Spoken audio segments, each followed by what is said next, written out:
नमस्कार साथियों, मेरा नाम माही है। जानते हो क्या, गुरु ज्ञान इंस्टीट्यूट में आपका स्वागत है। और आज ही से हमने मैथ की क्लास स्टार्ट की है। दीप सर ने आपको आई होप बहुत अच्छे से पढ़ाया होगा और आपको समझ में भी आया होगा। तो आज अपन बात कर लेंगे अर्थ की। ठीक है, अर्थ को अपन दो पार्ट में डिवाइड करेंगे।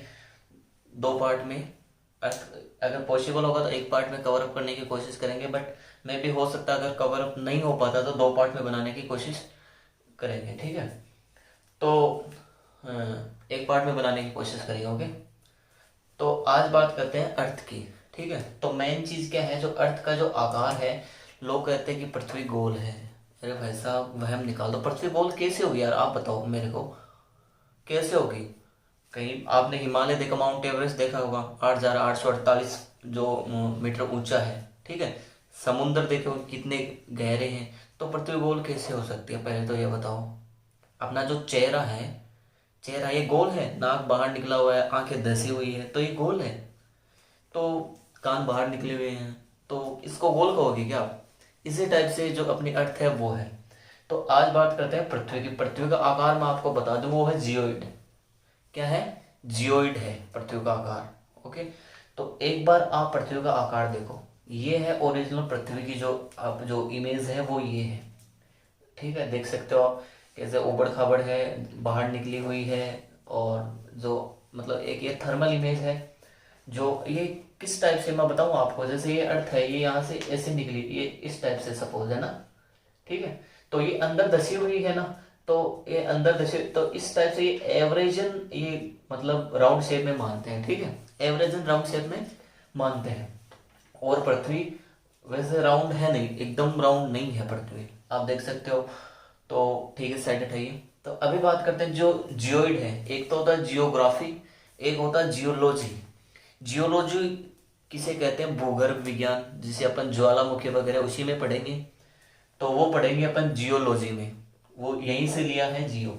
एक है जियोग्राफी, आपको पता है जिसे क्या बोलते हैं जियोग्राफी को? भूगोल विज्ञान, जो बाहर का अपन ज्ञान करेंगे जो। तो अभी बात करते हैं पृथ्वी थी कैसी। आज के 20 करोड़ साल पहले पृथ्वी थी कैसी।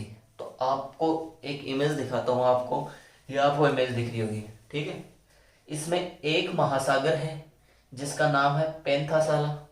ठीक है, एक महासागर दिख रहा होगा आपको, नाम है जिसका नाम है पेंथासाला। और एक इसमें महाद्वीप है जिसका नाम है पेंजिया। एक बार ध्यान से देखो इस इमेज को। पेंथासाला महासागर है चारों ओर और बीच में है पेंजिया। हम पेंजिया, जितने भी जो 7 कॉन्टिनेंट थे ये सभी पेंजिया के थे पहले। सभी महाद्वीप एक थे। उसके बाद में जो प्लेटें हैं, प्लेटों का अपन अलग से अध्ययन करेंगे। जो प्लेटें हैं वो एक दूसरे से अलग होने लगी, तो ये महाद्वीप अलग अलग होने लगे। ठीक है, तो ये है पेंजिया। हटाइए इमेज।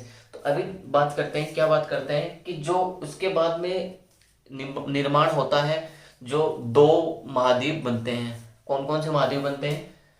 पहला महाद्वीप बनता है ये जो जो पेंथासाला, जो सॉरी पेंजिया महाद्वीप है, वो 2 भागों में टूट जाता है। कितने भागों में?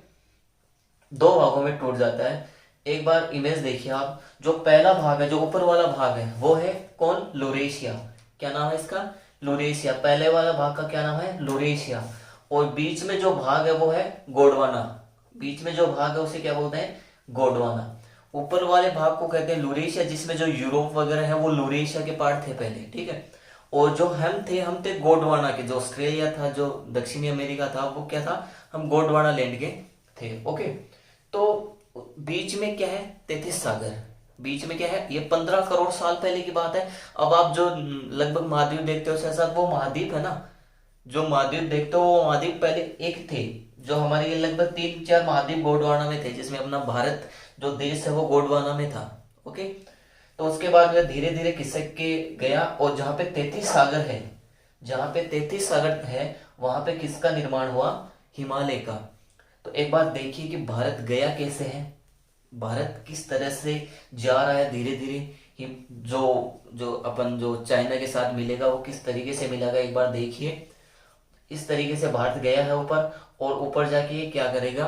धीरे धीरे लगभग लगभग 1 साल में लगभग 5 सेंटीमीटर या 3 सेंटीमीटर ये खिसकते हैं। ठीक है, तो आप देख लो इसके बाद में क्या हुआ कि ये धीरे धीरे जाता जाता क्या हुआ, हिमालय का निर्माण हुआ। एक बार हिमालय का किस तरह निर्माण हुआ, एक प्लेट दिख रही होगी आपको, ये प्लेट दिख रही है, प्लेट ये यहाँ पर जो प्लेट थी, ये जो प्लेटें दिख रही है ये एक दूसरे से मिलने के बाद में क्या हुआ, ये ऊपर वाली प्लेट जो है वो ऊपर उठ गई। ठीक है, ऊपर उठते ही किसका निर्माण हुआ, हिमालय का। मतलब जहाँ पे पहले 33 सागर था वहां पे कौन बन गया, हिमालय बन गया। ठीक है, तो आई होप ये इतनी बातें आपको समझ में आई होगी। तो एक बार अगर आपको अगर इसका स्क्रीनशॉट लेना तो आप स्क्रीनशॉट ले लीजिए। इसके बाद में अपन थोड़ा सा इसके बारे में और पढ़ेंगे। एक बार स्क्रीनशॉट ले लो आप।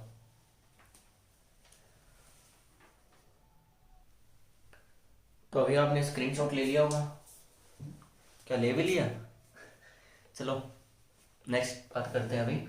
तो अभी बात करते हैं अपन जो अपन ने बात की थी कि किस तरीके से जो पृथ्वी है वो उनके जो कॉन्टिनेंट बने थे अपनी अर्थ पर। अभी बात करते हैं कि इसकी जो शेप है, आकार की जो अगर दृष्टि से देखें तो इसका जो लगभग नहीं, इसका जो 5वां स्थान आता है अपन सोलर जो सिस्टम है जिसमें अपने 8 ग्रह हैं उनमें से 5वां स्थान किसका आता है आकार की दृष्टि से, अपनी पृथ्वी का। कौन सा स्थान है, 5वां, याद रखना है कौन सा स्थान है, 5वां।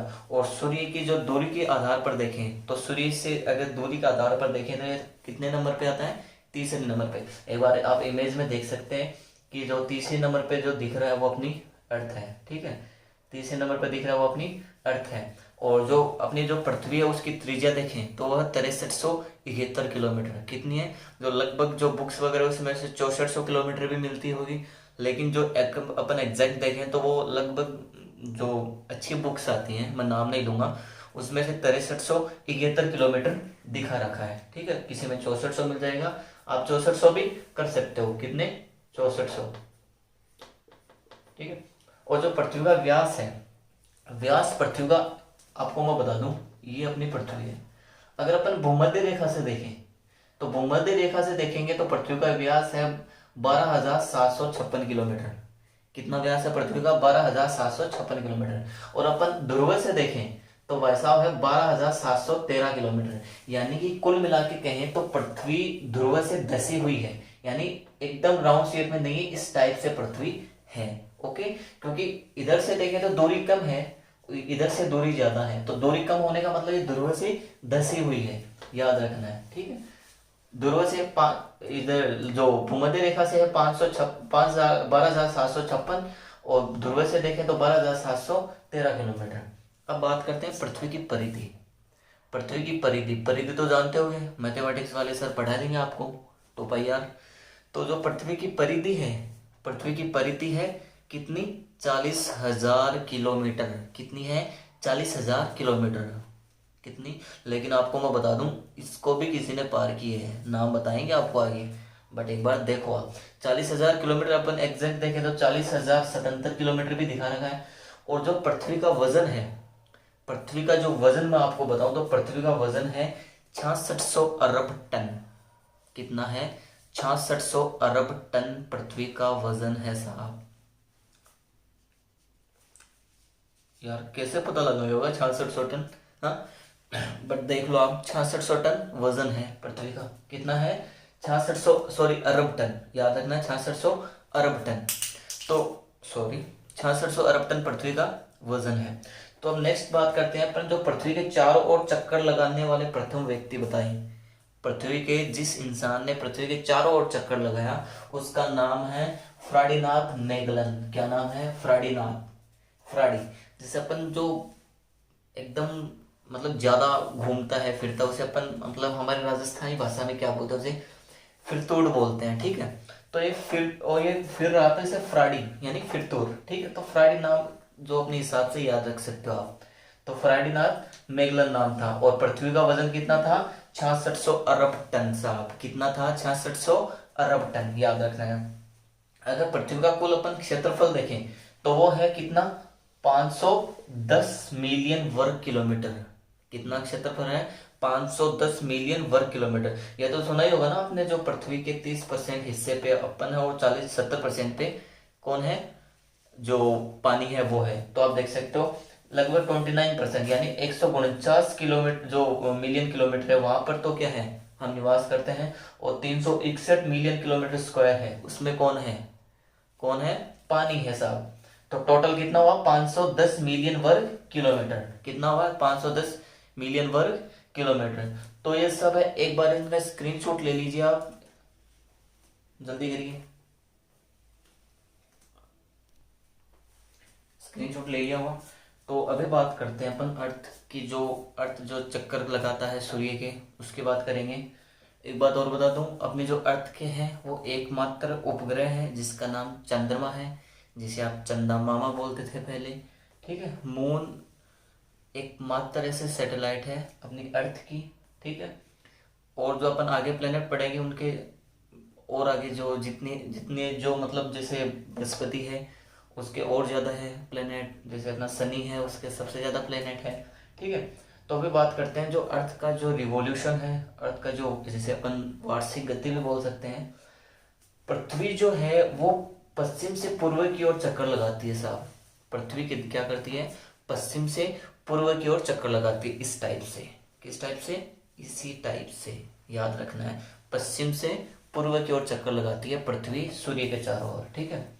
आप एक बार इमेज देख सकते हो, ये जो अपनी पृथ्वी है ये सूर्य के चारों ओर चक्कर लगा रही है, ठीक है। और जो इसकी स्पीड है आपको मैं बता रहा हूँ, और हाँ पहले बताओ, एक चक्कर में जो लगभग ये दूरी तय करती है वो करती है 965 मिलियन किलोमीटर। कितनी करती है, 965 मिलियन किलोमीटर। कितनी दूरी तय करती है, 965 मिलियन किलोमीटर, याद रखना है। और अगर स्पीड की बात करते हैं इसकी, तो ये क्या, जो अगर मतलब जैसे सन के चारों रोटेशन कर, तो किस स्पीड में ये कर रही है, तो जो इसका जो रिवोल्यूशन स्पीड है सन के चारों ओर वो कितनी है, 30 किलोमीटर पर सेकंड। भाई साहब ऐसे पलक झपकाते हैं ना, ऐसे करते हैं, 30 किलोमीटर चली जाती है। एक बार इमेजिन करो क्या स्पीड होगी, एक सेकंड में 30 किलोमीटर, ओके। तो ये इसकी स्पीड है। अभी कितना टाइम लगता है, तो हम सबने सुना है कि यार 365 दिन लगते हैं, क्योंकि अपने 365 दिन होते हैं, तो 365 दिन लगेंगे, ठीक है। तो अगर एग्जैक्ट वैल्यू पे पूछते हैं, मतलब काफी स्टूडेंट बोलते हैं कि सर एग्जैक्ट वैल्यू बताएं, तो एग्जैक्ट वैल्यू अगर अपन बताऊं तो वो है 5 घंटे 48 मिनट 46 सेकेंड। कितना टाइम लगता है पृथ्वी को चक्कर लगाने में, 365 दिन 5 घंटे 48 मिनट 46 सेकेंड, याद रखना है, 365 दिन 5 घंटे 48 मिनट 46 सेकेंड।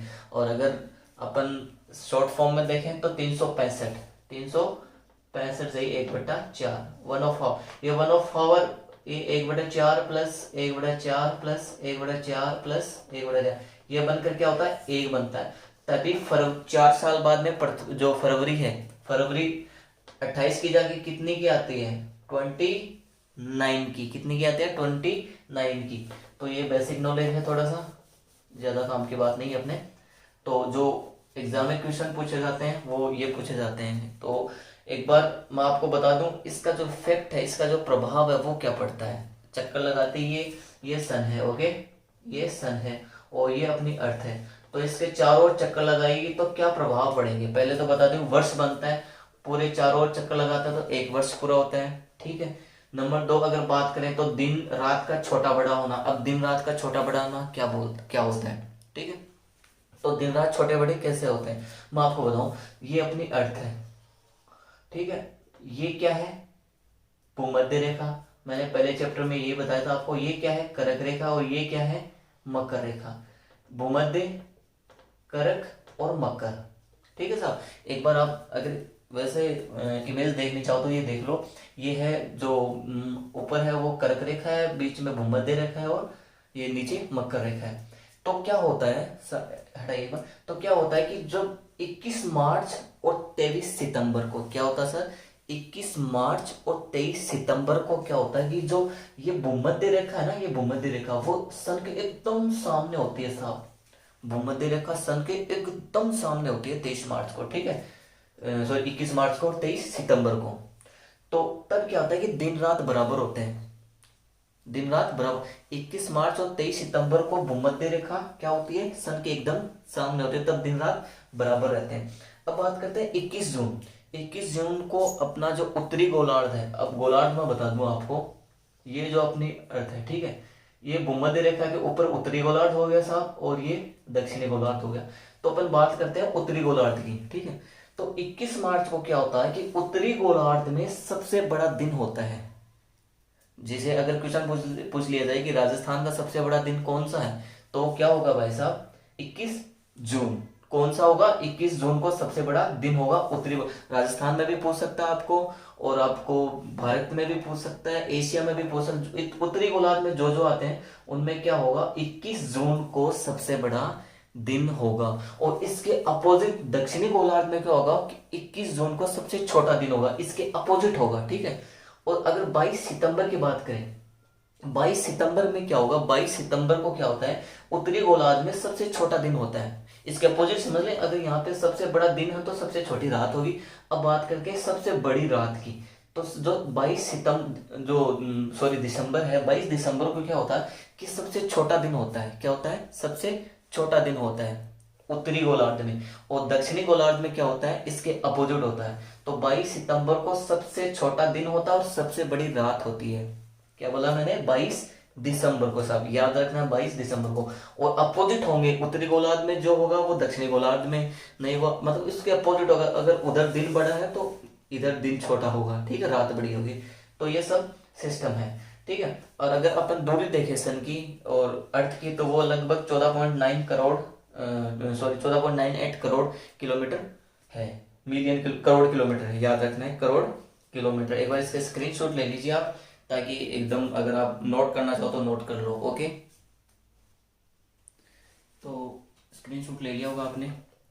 तो अभी बात करते हैं जो परिभ्रमण काल है, जिसे अपन रोटेशनल टाइम बोलते हैं, जिसे अपन देशांतरीय टाइम भी बोल सकते हैं, ठीक है, दैनिक काल भी बोल सकते हैं। तो पृथ्वी अपने अक्ष पर पश्चिम से पूर्व की ओर क्या करती है, जो रोटेशन करती है वो पश्चिम से पूर्व की ओर करती है। याद रखना है, रोटेशन कैसे करती है, पश्चिम से पूर्व की ओर। ओके, और जो इसकी स्पीड है, स्पीड क्या होगी, 1600 किलोमीटर पर हावर। यानी जो अपने अक्ष पर, वो तो क्या था, रिवॉल्यूशन टाइम था। अब बात करते हैं पर रोटेशन टाइम की। तो रोटेशन क्या होता है कि ये 1600 किलोमीटर पर हावर चलती है, ठीक है। अभी बात करते हैं, एक बार आप इमेज पर देख सकते हो कि जो पृथ्वी है वो किस तरीके से घूम रही है। सॉरी, मैं एक बार जो वीडियो वो नहीं प्ले कर सकता, मैं आपको इमेज दिखा सकता हूँ कि किस तरह से जो पृथ्वी है वो सन के चार जो अपने अक्ष पर रोटेट करती है। ओके, तो अभी इसके अगर जो इफेक्ट है इसकी बात करें, तो इफेक्ट क्या होता है, जो दिन रात का बनना,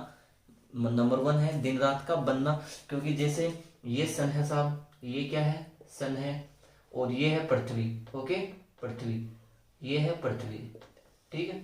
तो क्या होगा, ये मान लो ऐसे घूम रही है पृथ्वी, जैसे अगर देखें तो ये 23.5 डिग्री पर झुकी होती है। ओके, तो ये पृथ्वी है। तो ये क्या होगा कि जो इसके जस्ट सामने है, इसके जस्ट सामने जो है आधा भाग, वहां पे क्या होगा साहब, दिन होगा। क्या होगा, दिन होगा। और जो पीछे क्या होगा, नाइट। अभी घूमती है, ऐसे घूम के वापस जाएगी तो क्या होता है, जहां पे दिन था वहां पे रात, रात थी वहां पे दिन। तो इसका मेन रीजन कैसे होता है, ये क्या होता है, रोटेशन के कारण, ठीक है। एक जो भूमध्य रेखा पर जो उभरा हुआ भाग होता है, इस टाइप से जो भूमध्य रेखा पर उभरा हुआ भाग होता है वो रोटेशन के कारण होता है साहब। ओके फाइन, ठीक है। अभी जो नंबर 4 बात करें, ज्वार भाटा का आना, उसका जो टाइम है, जैसे अपन महीने में जो, जिसे अपन अमावस पे बोलते हैं और पूर्णिमा भी बोलते हैं, तो एक ज्वार भाटा का अलग से टॉपिक पढ़ेंगे। तो ज्वार भाटा का आना भी किस में है, रोटेशन में। ओके, तो आज के लिए सब इतना ही। अगर वीडियो अच्छा लगे तो लाइक कीजिएगा, सब्सक्राइब करिएगा जो अपना जो चैनल है गुरु ज्ञान इंस्टीट्यूट, और ज़्यादा से ज़्यादा शेयर करिएगा। आपसे विनती है हाथ जोड़ के, जो हमारा चैनल है उसे सपोर्ट करिए, और जो भी मतलब जितना हमसे हो पाएगा उतना हम करेंगे। रीजनिंग वगैरह सबकी क्लासेस लगाएंगे। तो आपसे हाथ जोड़ के निवेदन है कि सब्सक्राइब करिएगा। एंड कल तक के लिए till then bye, take care.